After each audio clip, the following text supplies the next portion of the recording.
Alright, hi guys. Today I'm going to be showing you an interesting mod with the Kailh Box Royals that you see here.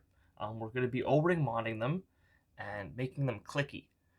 This is a very weird mod, but I really like the way it turned out. I'll show you a quick sound test here.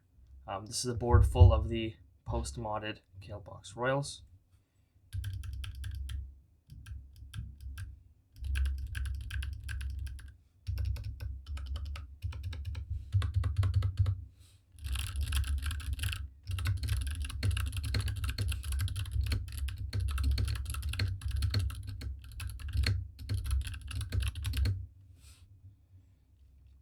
So you can see from there that it's a pretty clicky switch. Now the box royals are supposed to be tactile switches, but they're actually known to go clicky over time, and I'll show you guys how that happens.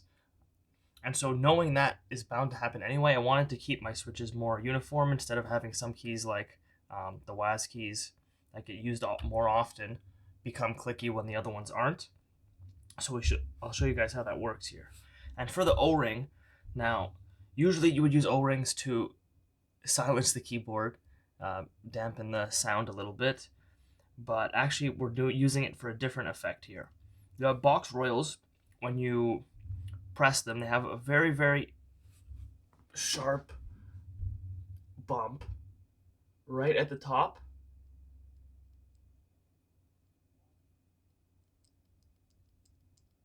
And you're basically bound to bottom them out while you're typing. And I found that when I was using the box royal stock, it got really tiring on my fingers, especially when gaming, when you're bottoming out a lot. And it just got really tiring. So I wanted to cushion the bottoming out a little bit without it getting too mushy. Now I know that a lot of people might find this mushy. For me, it's pretty nice. This is a modded box royal, and you'll see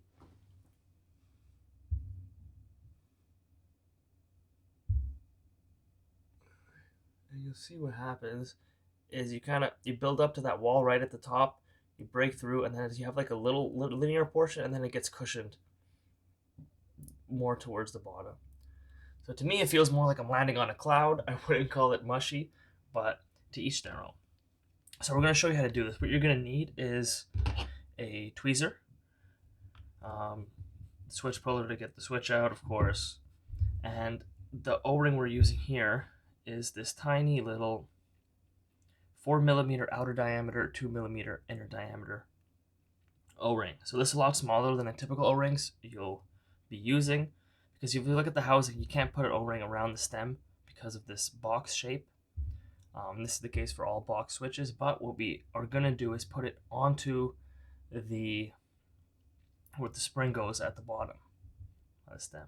So to open it up, if you don't have a switch opener, for Kailh switches, there's two tabs on the side here. You're just going to put your thumbs in under there while pulling outwards and then pushing down from the top, and you'll hear a little pop, and it should open up for you.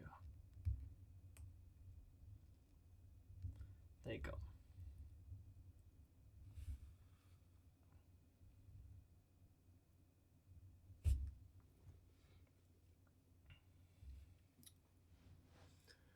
Now, it's on that little pole that we're going to be putting the O-ring.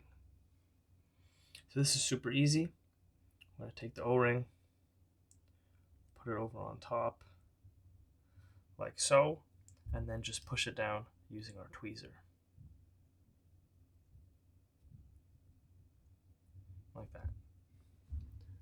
Now you can see that the O-ring is sitting there at the bottom.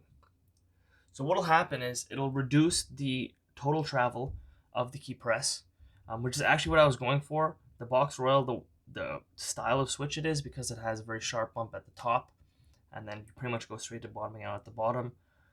I wanted to kind of go for more of a laptop chiclet style key switch without going with like a low profile switch. And this will accomplish that by shortening the total travel and giving you that nice bottom out that we talked about. Now, here, this is why they're called a box, because they have the leaf in here. So we're going to use our tweezers to open up the lid to the box, and you can see the contact leaf in there, and then this little nub. And we're going to grab that with our tweezers.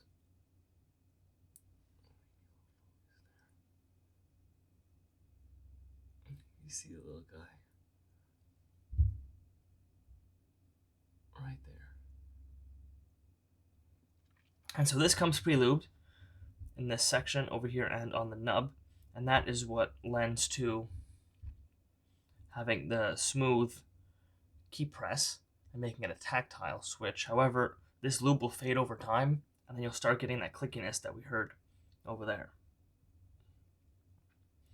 So what you're going to do is you're going to take this out, and essentially you're just going to rub them all over the towel, take out the lube. This helps to also have a Q-tip.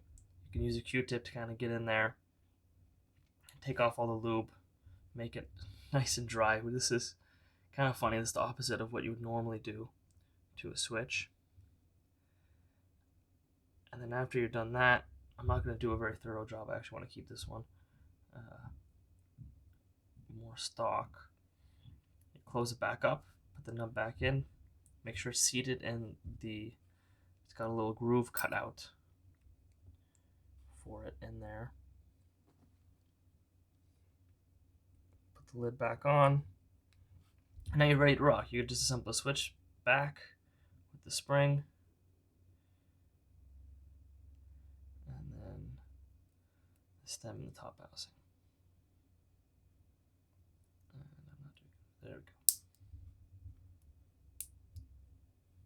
There you have it. So you can hear the difference. This one's got some click to it. This one still has lube. Actually, they're both clicky.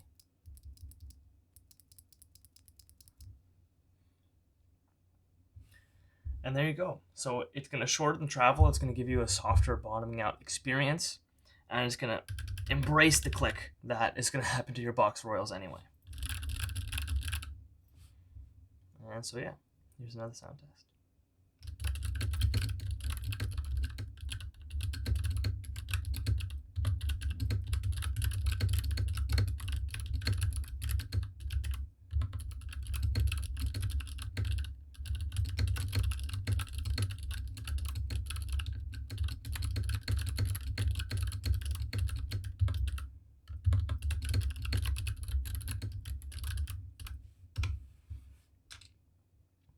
I'll leave the specs in the description, but this is a Keychron K6 that I've modded a little bit with some foam, and I'll put a video on that later. And these are a clone of the GMK 8008 or Boob colorway. I got this off AliExpress. They are PBT and dice up.